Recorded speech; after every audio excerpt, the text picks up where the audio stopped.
I guess we'll get started on the cheerleading for terrorism. Twitch star called for a new 9/11. Dismissed horror of October 7.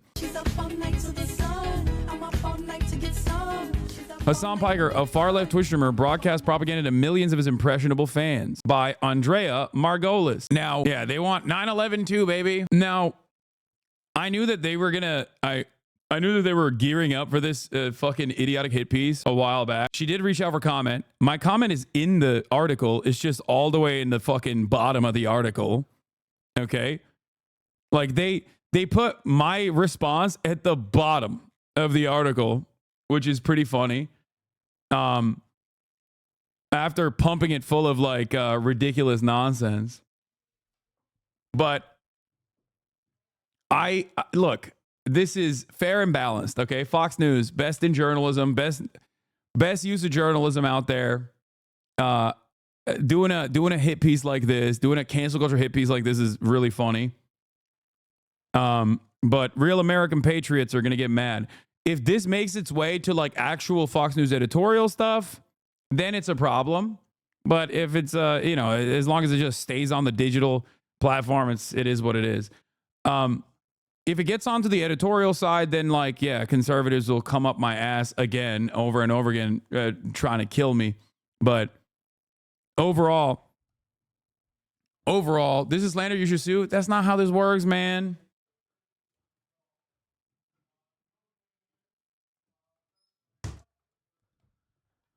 Let's take a look. I read the article this morning. I loved it personally, but you know, I'm sure a lot of people will be like, see, even Fox News understands the situation. Okay? All right.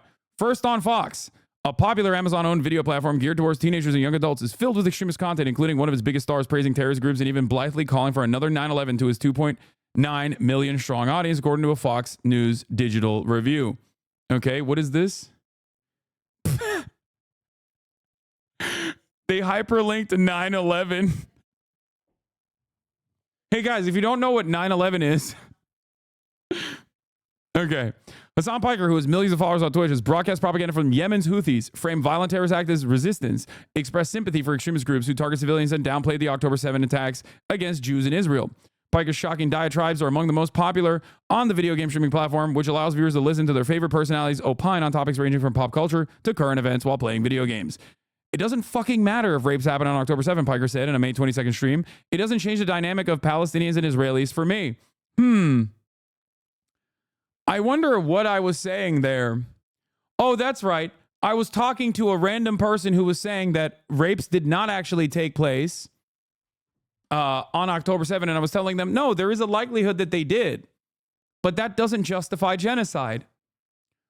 But of course, if you try to massage it in this way, all of a sudden, you can maybe try to reframe the conversation. Okay?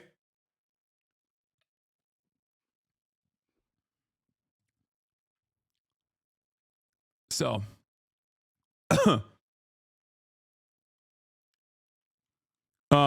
that's number one. And I mean, I can show video clips of all of this stuff and talk through it piece by piece. And I feel like we will, I feel like I'll make a YouTube video out of this eventually.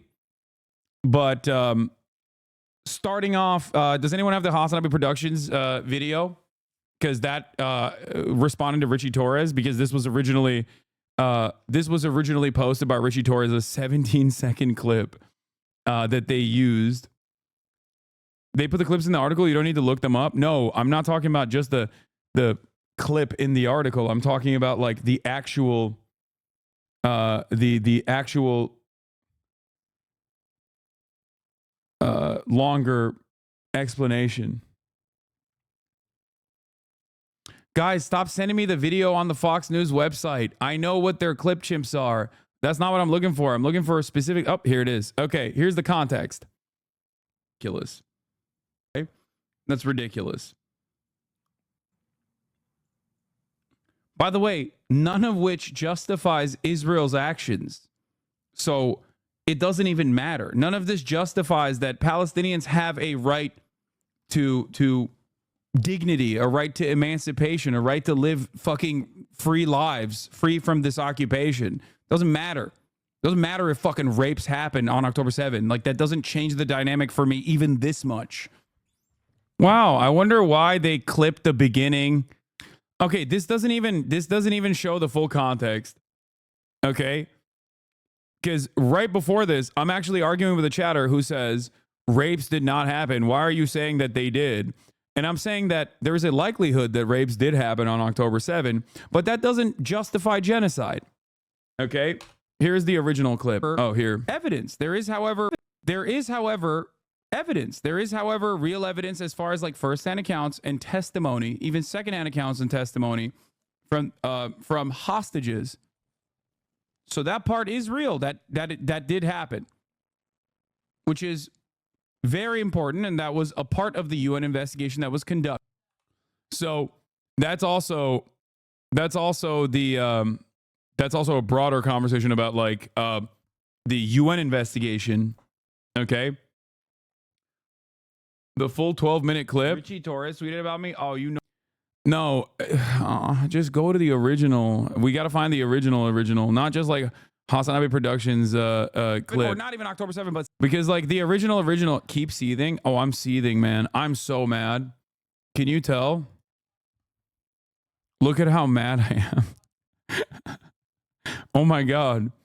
The right-wing propaganda outlet that has written about me on numerous occasions is upset at me again. Oh, I'm fuming.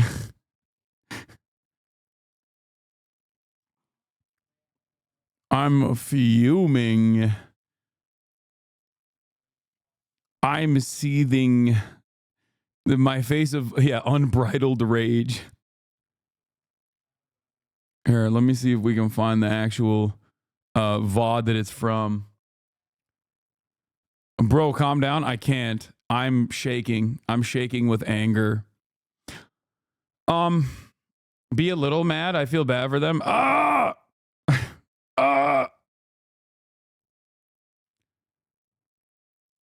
the VOD timestamp.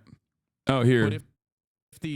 But if the conclusive evidence is coming from Zakah or the Israeli government or the Israeli police force claiming that they have a mountain of evidence. Because remember, the Israeli police force said they had a mountain of evidence. So this is an assessment over the validity of the claims that systemic rape happened in the hands of Hamas on October 7th. There has been no such evidence for this. And, there has been plenty of reporting, including, but not limited to, even New York Times' own journalists leaking to the press that their screams without words coverage that detailed and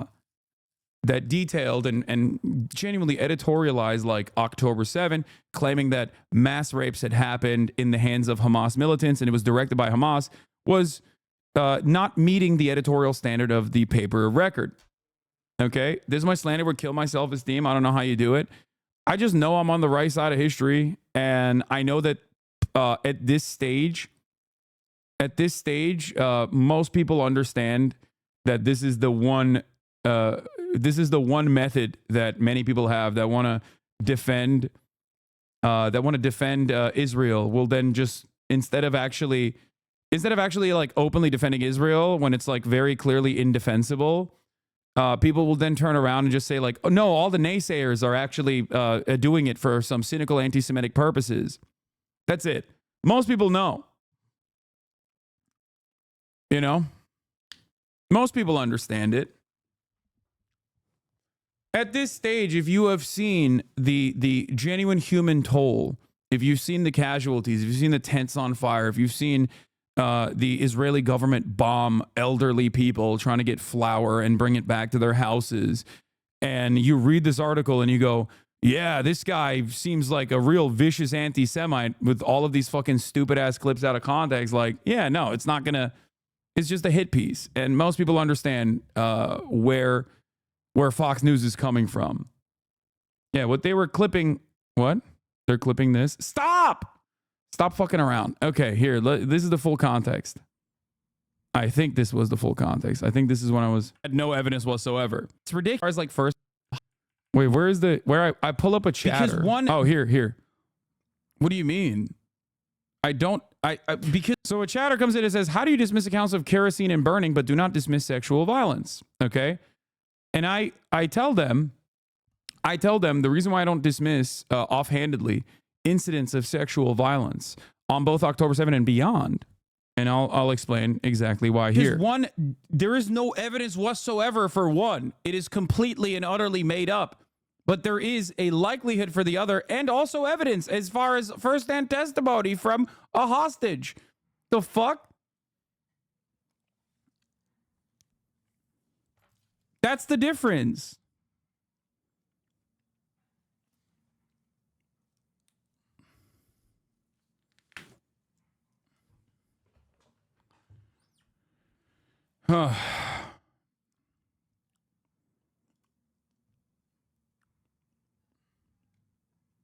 Anyway, the problem, however, is that given the intensity and proclivity for the Israeli state to lie about things like this, and also other like non-professional forensic accounting being conducted on October 7, this has muddied the waters so much that understandably many people are like, what the fuck? How am I going to believe this?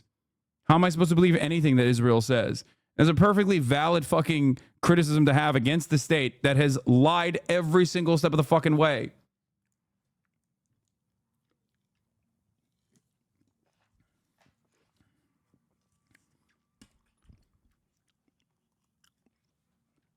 Many hostages have records of saying two different things. Also, how are you sure Israel didn't force them to lie?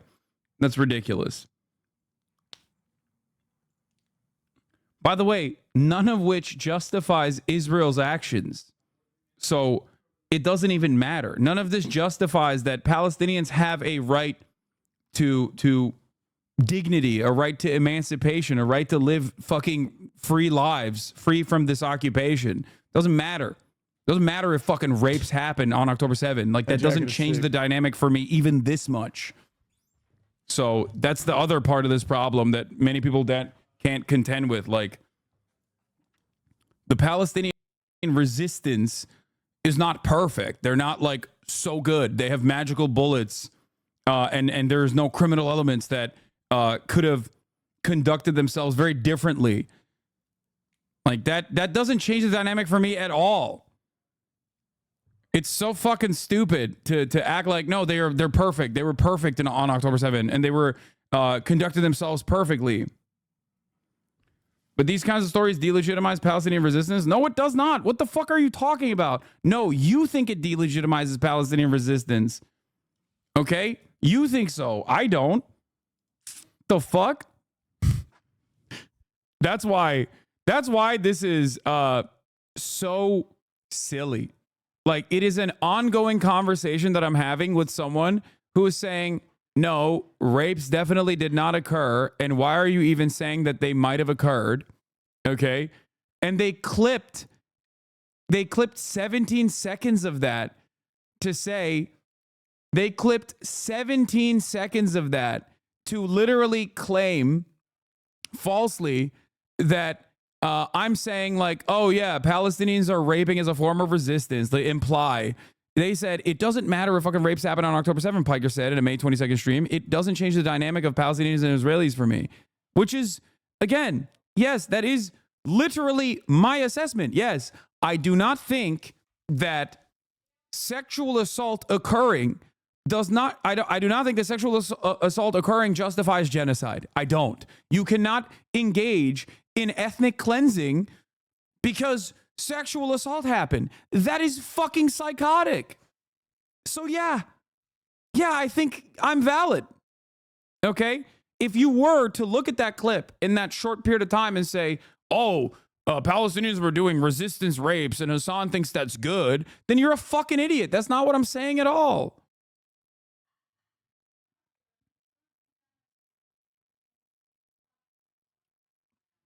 It's crazy. Piker, a 33-year-old Turkish-American commentator who lives in California and grew up in Istanbul, is a former producer for the far-left internet commentary program, The Young Turks, and is the nephew of its co-creator, Shaky Gurga. His Twitch streams regularly hit over 1 million views, often have as many as 30,000 viewers at a given time. The political commentator has a cult-like leader status among his fans and maintains a Discord server with 125,000 dedicated followers. Many are almost certainly very young, and the minimum age to join Twitch and Discord is 13. A 2022 Pew study found that 22% of teenage boys use Twitch, and a 2020 Statista report revealed 34% of Twitch users are between the ages of 10 and 19. If they think that my audience is between the ages of 10 and 19, they're fucking delusional. We actually have demographics for that. My audience is much older than that. But let's continue. In addition to his massive following on Twitch, Piker has millions more followers on Instagram and X. On YouTube, he regularly posts his Twitch streams to his 1.45 million subscribers. In a recent stream, Piker broadcast propaganda from the Houthis, an Iranian-backed group in Yemen that has been designated by the U.S. as a terrorist group. Instead of explicitly addressing the materials as questionable propaganda, the streamer instead expressed sympathy and admiration for the group. In the stream, which was posted on September 28th, I gotta sneeze, hold on. Piker showed fellow Twitch streamer Nick Pollum a Houthi musical released by the militant group and said it was an act of resistance. Now, I can't show you the full context of the clip on this one because I did get a warning for this. So obviously, I don't want to get fucking banned for showing the context of this music video. But as someone who routinely wears MAGA hats, as someone who has routinely shown the music video Yo voy a votar por Donald Trump leading up to the election, I show a litany of different musicals from a variety of different political perspectives.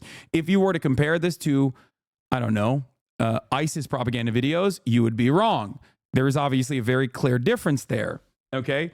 This is a diss track by the Yemeni population against the Saudi government and the Saudi genocide that was being conducted, the UAE and Saudi America-backed genocide that was happening in Yemen.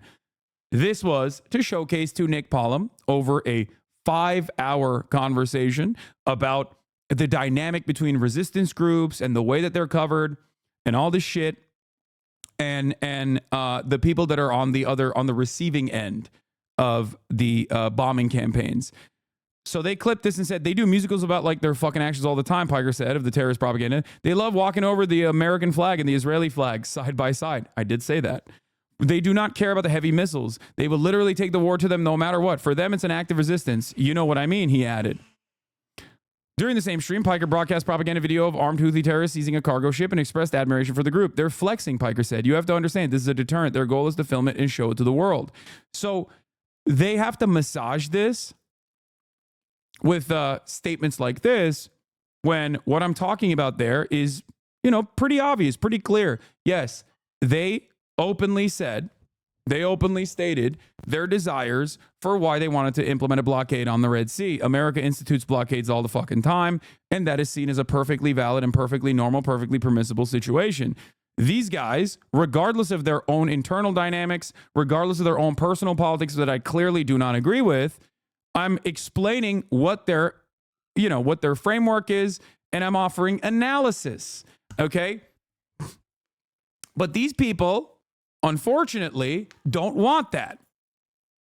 There is no room for any sort of analysis whatsoever. There is never any room for analysis. You must not talk about some of the logical steps that any kind of group, non-state actor or even state actors, in this case, this is a state actor, that engages, that any sort of non-state actor or state actor engages in that is outside of the periphery of America. If they are declared foreign adversaries, God forbid you offer any sort of analysis whatsoever. If you do that, that means you love terrorism. That means you agree with every single thing that they've ever done or every single thing that they've ever said. Okay, I know. What is this? You ordered like a fruit tray? Okay, 2 of them got refunded. No fresh cut tray and no vegetable dip tray. Only the fruit tray was found. Okay. Anyway, Hasan's worst enemy fruit. Yeah, Hamas fruit basket coming in. Pollum did not respond to Fox News Digital's request for comment about the exchanges with Piker. That's pretty funny that they try to get a comment from Nick Pollum. Piker often and passionately defends the anti-imperialist motivations of Middle Eastern terrorist groups. During a stream uploaded to YouTube on October 13th, 2023, Piker berated a viewer who challenged his position on the then nascent Israel-Hamas war. You want every single Palestinian to be fucking executed ruthlessly on the streets so that you can build another fucking theme park on Gaza. You fucking baying pig. You fucking bloodthirsty, violent pig dog. Piker argued, suck my dick.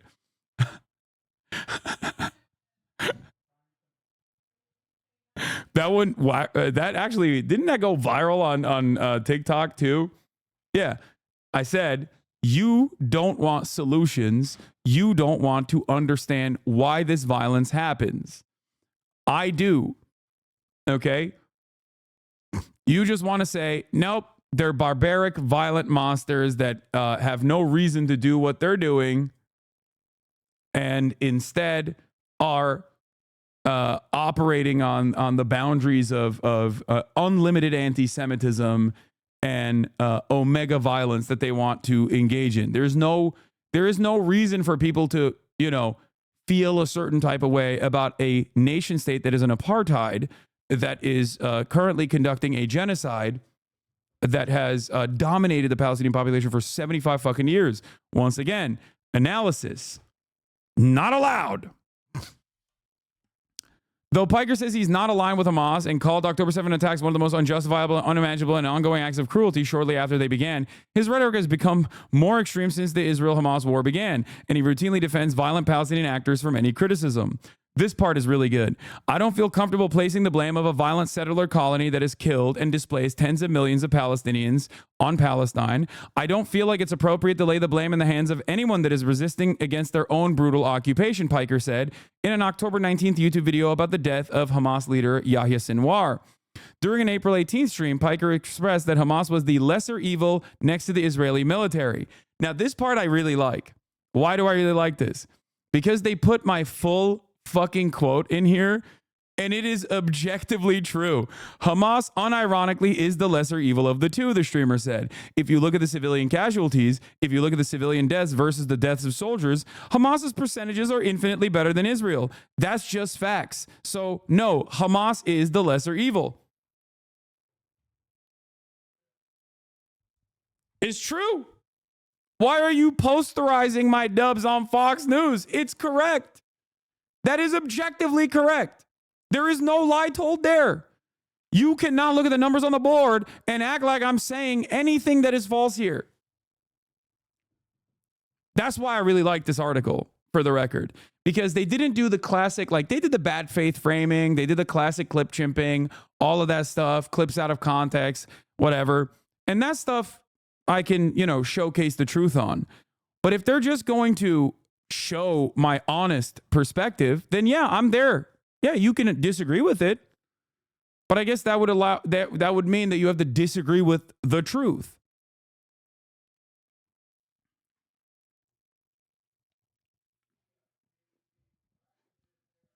Later, Piker implied that Hamas fighters had no responsibility for the mass killings and rapes they carried out on October 7. You agree, October 7, and the responsibility of October 7 and all the actions that took place are directly in the hands of the Israeli state, Piker said to a chatter. I'm glad. Yeah. Yes. The claim, the intensity of the violence, the standard of the violence is always set by the oppressor. That is how the standard is set. And that is how Palestinian resistance has evolved throughout time. Another long and complicated conversation that is being had about imperialism, apartheid, settler colonialism, reduced to one clip. You're a fucking idiot. Okay? I stand by that as well. Yes. The standard of violence in any conflict is set by the powerful party. It's true. Having these conversations in an academic setting is perfectly valid. I also obviously have, a different tone that I take. Sometimes I like to crack jokes, right? But overall, the analysis is still the same. And it's something that I absolutely agree with. Yeah, I agree with me, Hasanabi. Exactly. I do agree with me. Do you think they realize this doesn't make you look bad? No, this is to a Fox News audience that is never going to. This is going to a Fox News audience. They're never going to. Like, the people that read this are already primed to be like, yeah, I fucking hate that piece of shit. Or I hate any naysayer against the beautiful state of Israel. How dare they? So they're just going to see this as additional reason to continue to be like, I fucking hate this guy. During the same stream, Piker joked that 9/11/2 would be, sick, while discussing the U.S. making a civil nuclear agreement with Saudi Arabia. So I want to show you guys, this part was really funny because they reached out to me for comment on this and I didn't respond to it because I wanted them to put it in the article and I wanted you to see it. I wanted you to see what they were saying that I wanted. Hold on. Let me find it real quick. 1 second. Okay. Hold on. Because they're Fox News, not their editorial staff, but they're like real, they're real, traditional reporting side. While they do hit pieces like this, they still have a journalistic standard that they have to uphold. And in that process, they, they very obviously were, hold on. Let me see if I can. Okay, hold on here. It's from a VOD. They sent a Hasanabi fan VOD as well. God, they're so fucking stupid. Hold on. So, on its face, it obviously still doesn't make sense. During the same stream, Piker joked that 9/11/2 would be so sick while discussing the U.S. making a civil nuclear agreement with Saudi Arabia. Oh my God, 9/11/2 is going to be so sick, the streamer said. Give Saudi Arabia a nuke so they can do 9/11/2. I wonder what I meant when I was talking about that. I wonder if I was being sarcastic or if I was being genuine. From the people that brought you glazing Mohammed bin Salman comes this very weird statement. Fox News is pro-Saudi Arabia. I am not.